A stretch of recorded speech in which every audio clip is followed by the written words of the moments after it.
One thing you'll notice by glancing through my channel is that I'm a big fan of Parappa the Rapper. One of the first games I played back in the day was Parappa, and I'm full of fond memories.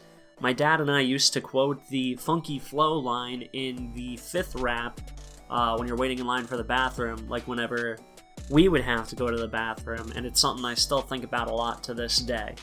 While I do enjoy Parappa the Rapper, there is another. Jammer Lammy came out shortly after Parappa, and she stole my heart. It was everything I loved about Parappa, but with rock music. The music in this game wasn't some, like, gimmicky stuff just to shove out another Parappa game. Each track in this game slaps, and slaps hard.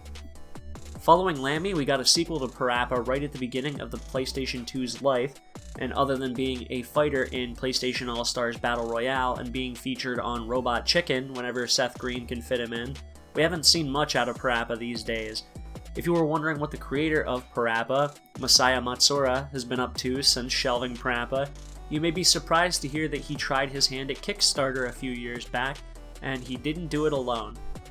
He enlisted the help of Keiichi Yano, the man behind Gitaru Man and Elite Beat Agents. With all this rhythm game royalty collaborating, what could go wrong? On May 15th, 2017, the two launched the Kickstarter for Project Rap Rabbit.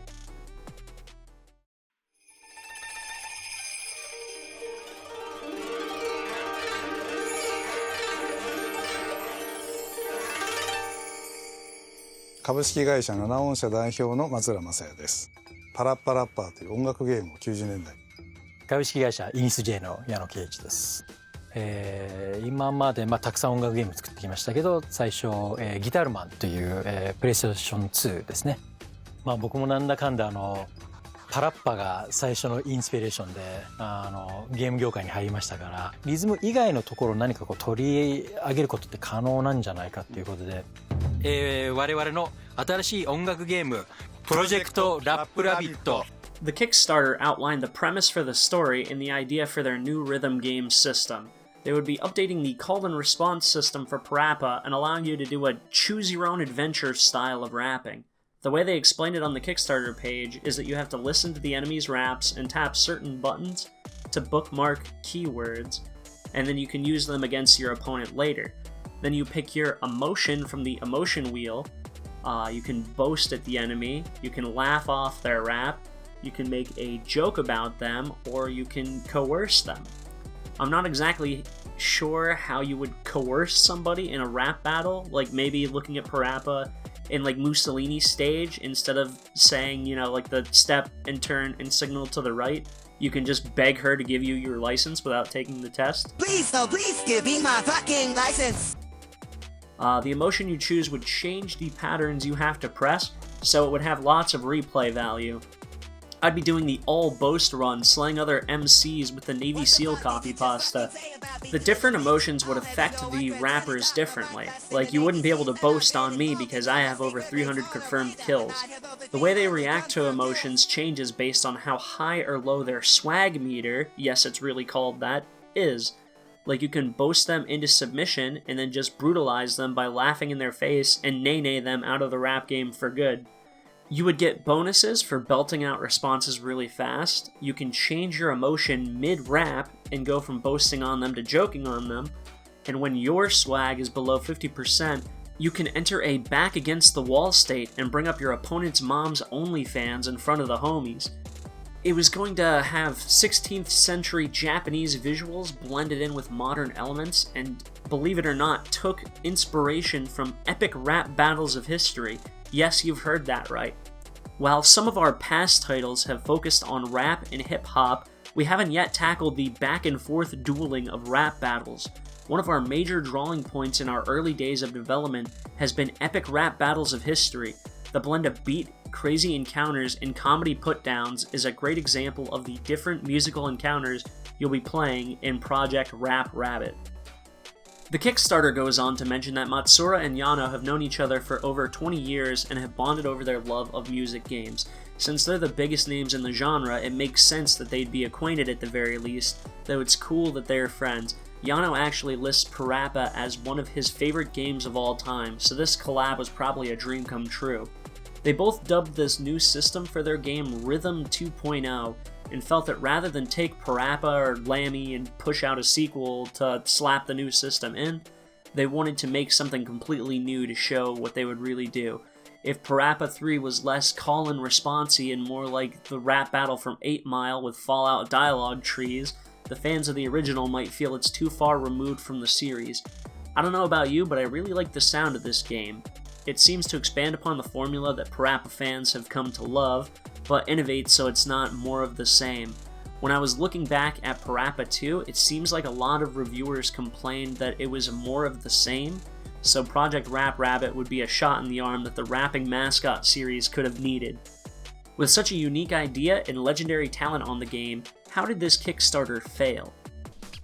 If you open up the Kickstarter page now, you'll see a video showing the basic gameplay loop wrapped by Yano, and you'll see a modest stretch goal list. It's just the base cost for the game, $1,100,000, and an extra $400,000 on top for a Switch port. If you looked at this page when they first put it up, you wouldn't get that. The introductory Kickstarter video talks about the core concepts of the game and the history of the idea and the talent of the game. There wasn't any gameplay footage at the time, but that was kind of par for the course for Kickstarter at this point. It's when we get to the stretch goals that things get a little crazy. The $1,500,000 Switch port was initially $3,450,000 more expensive, which didn't really seem too likely. Many people argued that a Switch port would be more important in the long run than some backer-only level, localizations, an Xbone version, one extra level, multiplayer, and an extra difficulty level. Hearing the feedback, they ripped the list of stretch goals down and cut it down to just releasing the game and putting it on the Switch, which people seemed to want. The damage was already done and multiple outlets were already reporting on it. I was lucky to find this initial stretch goals list on a Twinfinite article, but every other article that didn't show the old list at least made mention of the inflated stretch goals.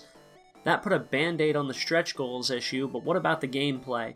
Everything I read out to you was on this page from day one, but it wasn't enough to pull people in. This wasn't 2013 Kickstarter, and people weren't going to fork over money based on a previous IP. We weren't falling for that one again. The project went from May 8th to June 19th. On June 8th, they had an update about the gameplay, and they replaced the main project video with the Yano rapping gameplay video. Out of the 43 days of pitching the game, the last 11 were the only ones to really show off what they were going for. The 1-minute video they put up to show the gameplay, while being something they desperately needed out of the gate, leaves out plenty of information that might have helped sell people on the game. You know how in Parappa, when you get to the cool status, you can just spam a button and make Parappa stutter like Verbalace? You could do that in the game, according to the devs.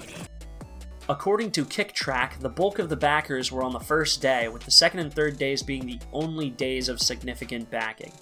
I feel like the shortcomings of the Kickstarter had less to do with the concept of the game and more to do with the culture of Kickstarter at the time. Mighty No. 9 had come out the year prior, and Yooka-Laylee had released about a month before the Kickstarter went up. I want to be clear that I personally don't see Yooka-Laylee and Mighty No. 9 on anywhere close to the same level, but people were generally unimpressed with Yooka-Laylee, and we all know how people felt about Beck's game. Both games at their initial Kickstarter phases were applauded for former talent on classic games returning to remake a classic that time seemed to leave behind, but in 2017 it served as a warning to backers. I think if they tried to make this a few years earlier, it would have been much more successful from a Kickstarter standpoint and from a rhythm game standpoint. After Guitar Hero 5 in 2009 and Rock Band 3 in 2010, the rhythm genre slowed way down, mainly because those two brands in particular were pumping out way too many iterations, and they ended up devaluing the market that they themselves started. Both series came back briefly in 2015, but between Guitar Hero Live making too many changes to the formula and making you buy brand new instruments, and Rock Band 4 being a buggy mess that didn't even include online multiplayer without paid DLC later down the line, these returns were more of a farewell tour instead of a comeback tour. I can imagine the team approaching Sony with the idea for Rap Rabbit, but being waved off or told to bring back Parappa or Guitaru Man instead. In the time since the project wasn't kickstarted, there hasn't been much in the rhythm game genre. Matsura and Yano haven't made anything since, and there hasn't been any progress to note on Project Rap Rabbit itself. The only noteworthy thing to happen to the rhythm genre in recent years has been the rise of Friday Night Funkin', which seems to tap more into Parappa's classic roots with call and response than this new project would have. The main thing that seems to have allowed Friday Night Funkin' to swim while Project Rap Rabbit sank was the modest goals to make the game and realistic stretch goals, and the fact that the game had proven itself online already. When they launched the Kickstarter, they had 15 million plays on Newgrounds, whereas Project Rap Rabbit had a typed out concept and didn't have a gameplay mock-up until way late in the project's campaign. I'm hoping that since Friday Night Funkin' was able to drum up that much support, Matsura and Yano will be able to dust off Project Rap Rabbit sometime soon and give it a second chance. If you made it this far, I just want to thank you quick for watching the video. Did you follow this at all when it was going? Like, I remember seeing the announcement for it and I didn't pay much attention to it because I was a jaded Mighty No. 9 refugee and I wasn't about to fall for that again. If there's any other Kickstarter projects you want me to make videos on, let me know. I have an idea for another one, a little game called Day of the Dev, which isn't really like a catastrophic failure. It's more of like a funny little side note in this like era of like Kickstarter, because it was like promoted around the same time. There's another big Kickstarter project I want to tackle as well, but that's going to be a much longer video, so I think if this does well, you know, I'll fast track that one, but I really want to take my time with it. But yeah, thanks for watching, and we will kick it later.